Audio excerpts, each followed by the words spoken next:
High, তো আজকে আমি বানাবো মটর পোলাও।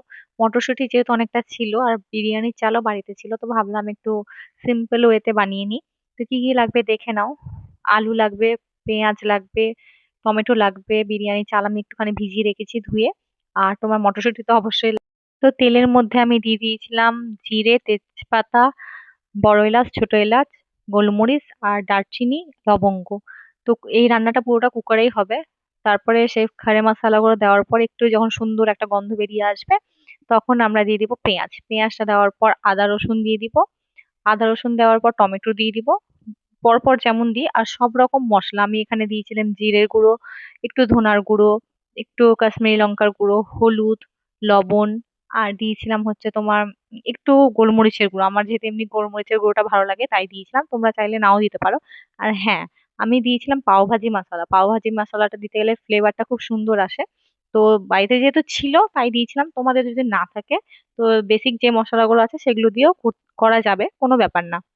তারপরে যখন সব মশলা দেখবে সফট হয়ে আসবে, মশলা তো না অ্যাকচুয়ালি টমেটো যখন দেখবে সফট হয়ে আসবে, তখন মটরশুঁটি আর আলুটাকে দিয়ে ভালো করে অল্প অল্প জল দিয়ে কষিয়ে নিতে হবে। আর এই পর্যায়ে একটুখানি আমি আরো পাও ভাজি মশলাটা অ্যাড করেছিলাম ফ্লেভারের জন্য। আর ভালো করে সেটাকে আবার ভালো করে তোমার মানে কষিয়ে নিয়েছিলাম অল্প অল্প জল দিয়ে। যখন তেল একটু একটু দেখবে ছেড়ে আসবে, বুঝতেই পারবে নিজে যে তেলটা ছেড়েছে, তখনই তুমি চাল দিয়ে দিবে, যে চালটা আমি ভিজিয়ে রেখেছিলাম।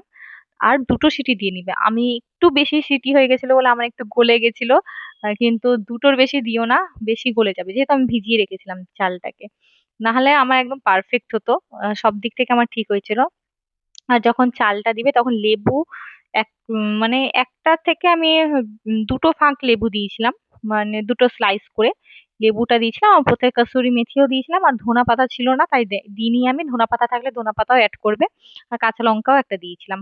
আর বেশ সবগুলো একসাথে নাড়িয়ে নিয়ে প্রেসার মুখটাকে লাগিয়ে দুটো সিটি দেওয়ার পর খুলবে। আর বেস্ট পোলাও হবে, মানে এত ভালো লাগবে খেতে না। শুধু শুধু পোলাওটা দিয়ে আর একটু আচার দিয়ে মানে খাওয়া যাবে লাঞ্চটা। তোমরা এনজয় করতে পারবা। তো এভাবে একবার অবশ্যই বানিয়ে দেখো। ভিডিওটা কেমন লাগছে জানানো। Thank you for watching.